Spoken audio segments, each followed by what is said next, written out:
Alegrem-se na esperança, sejam pacientes na tribulação e perseverem na oração. Na oração encontro calma, na oração encontro paz. Orar a Deus faz bem de alma, falar com Deus me satisfaz.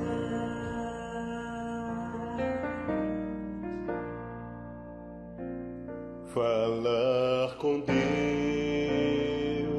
que privilégio. Abrir a alma ao Criador, sentir que os céus estão abertos e ouvir a voz do Salvador. Grande é o nosso Deus e as obras que Ele faz. O seu amor não tem limites, em seu perdão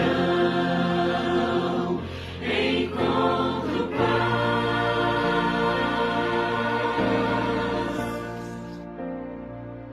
Falar com Deus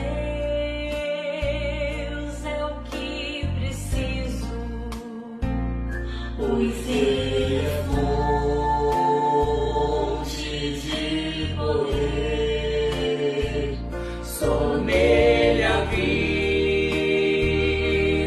faz sentido, pois me dá forças pra viver. Grande é o nosso Deus e as obras que Ele faz.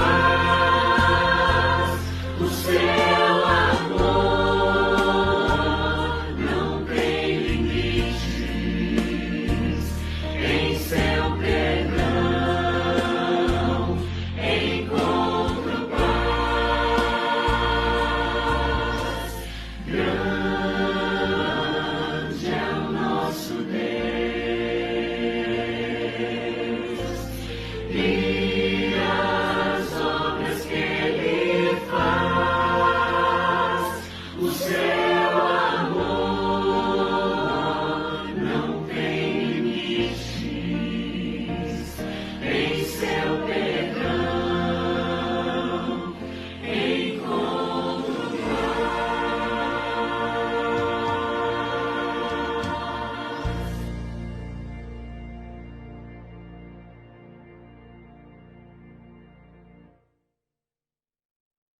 Olá, como vai você? Tudo bem? Aqui é Andréia Souza e nós vamos continuar os nossos 40 dias crescendo na oração. Hoje falaremos de um novo tema. Falaremos sobre ser cheio do Espírito Santo. Muito se fala sobre isso quando nos referimos à oração, que nossas orações devem ser no Espírito, de que devemos ser cheios do Espírito, que uma pessoa cheia do Espírito ora com fé. Bom, vamos falar um pouco sobre ser cheio do Espírito? Hoje começaremos nossa reflexão utilizando um trecho do livro Mensagens que Deus me deu, do pastor Gerson Vilas Boas. Nós falaremos hoje sobre o capítulo com o título Ser cheio do Espírito Santo. Vamos à leitura? Ser cheio do Espírito. E não vos embriagueis com vinho, em que há contenda, mas enchei-vos do Espírito. Efésios, capítulo 5, versículo 18. Ser cheio do Espírito é o dever e o privilégio de todo crente. Crente sem ser cheio do Espírito Santo está distante. A verdade só é conhecida e revelada pelo Espírito Santo. É o Espírito Santo que convence o homem do pecado, da justiça e do juízo. João 16:8. Ter o Espírito Santo é possuir a salvação em Cristo. O Espírito Santo é quem leva a pessoa a Cristo e Cristo o salva. Aleluia! A certeza da vida eterna é a necessidade de toda pessoa, grande ou não. A pessoa que é salva para sempre. Dar testemunho da sua fé, só o Espírito Santo é que pode fazê-lo. Enchei-vos do Espírito Santo. Efésios 5:18. É uma ordem de Deus. É uma ordenança para o benefício de todo o crente. Viver o Evangelho é a maior necessidade do mundo. O mundo clama: onde está o remédio? Enchei-vos do Espírito Santo. Efésios 5:18. É a mesma coisa de ser batizado no Espírito Santo. O mesmo que ser revestido pelo Espírito Santo. Quando a pessoa aceita Cristo, é batizado no seu corpo, a igreja. Passa a ser a igreja. Ao ser batizado no Espírito Santo, é ser mais capaz de dar testemunho de Cristo. Tem paixão pelas almas sem Cristo. Pensa em si, nos seus, no outro. Enchei-vos do Espírito Santo. Efésios 5:18. O Espírito Santo é a promessa cumprida de Deus através de Jesus a todo o homem. É a partir da habitação do Espírito em nós, após a ressurreição de Cristo, que nós podemos continuar sendo convencidos de que o Senhor nos ama, pagou um preço por nós pela morte de Jesus Cristo e nos salvou eternamente. E é através da oração que podemos ter a certeza de que o Espírito Santo habita em nós. Ele é aquele que nos faz ter consciência de que Deus está em nós. Deus é Espírito e Ele habita em nós através do Espírito Santo. E em oração nós temos contato com Deus através do seu próprio Espírito habitando em nós. Pelo Espírito Santo, sua promessa cumprida.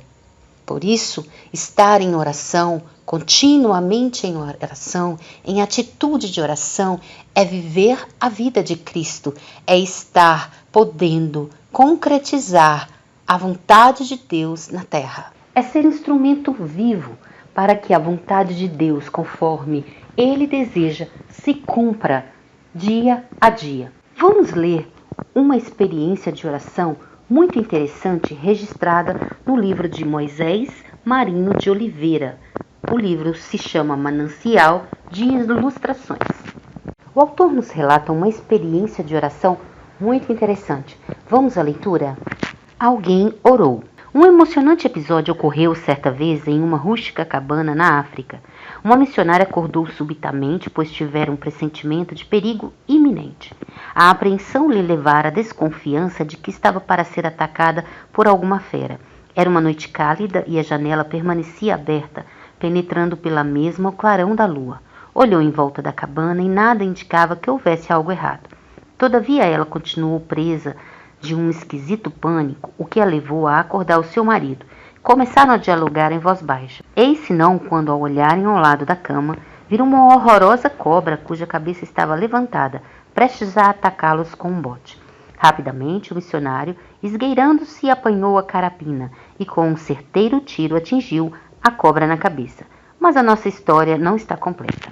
Um dia, quando uma amiga dos missionários estava encerando o assoalho de sua casa no Canadá, sentiu uma necessidade irresistível de orar por aqueles irmãos tão distantes, convencida de que eles estavam expostos a grave perigo. Ajoelhou-se e orou piedosamente, e quando se levantou, a paz dominava seu coração, certa de que o Senhor atendera à sua ardente súplica. Posteriormente, quando os missionários em tela regressaram ao Canadá para um período de férias, relataram à sua dedicada amiga o terrível drama vivido. Comparando datas e horários, chegaram à conclusão de que as duas experiências pelas quais passaram haviam ocorrido precisamente no mesmo momento. Com estes relatos e a reflexão do texto de Pastor Gerson Vilas Boas, podemos entender que, quanto à oração, é um meio pelo qual Deus cumpre a sua vontade, da sua forma, da forma que é necessária, da forma que só Ele conhece e que muitas vezes não compreendemos tudo aquilo que está envolvido em uma ação de obediência a uma oração que fazemos. Portanto, não cabe a nós a responsabilidade de saber os limites e alcance desta oração, mas apenas em estarmos sempre em oração. Atitude de oração. Escolhermos orar.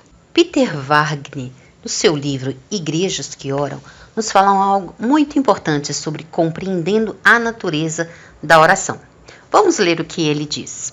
Geralmente as pessoas pensam na oração em termos de petição de alguma coisa a Deus, mas isso é apenas uma parte daquilo que está envolvido na oração e não descreve de forma perfeita a essência da oração.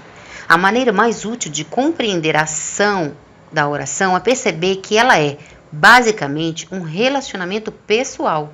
Por meio da oração, permanecemos em Deus. A oração nos coloca em intimidade com o Pai.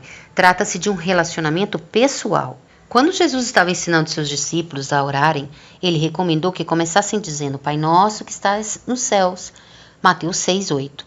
Temos aí a descrição não somente de um relacionamento pessoal, mas também de um relacionamento em família. A coisa mais notável sobre a oração é que ela nos leva à presença de Deus, e não como se estivéssemos sentados em um estádio olhando para a figura de Deus lá na plataforma, mas como se estivéssemos juntos com Ele em nossa sala de estar. Bem, considerando ainda esse último trecho que lemos, podemos entender a importância de compreendermos a oração como uma atitude constante de vida, de decisão, de momento a momento, dia a dia, situação a situação. Depois de nossas reflexões agora, que tal fazermos nosso diário espiritual? Responda às duas perguntas. O que Deus está dizendo a mim? O que vou fazer com base nisso? Faça seu diário espiritual, suas anotações. Compartilhe conosco aqui nos comentários desse áudio-vídeo. Eu espero ver você amanhã para darmos continuidade aos nossos 40 dias crescendo na oração. Fiquem com Deus e até lá!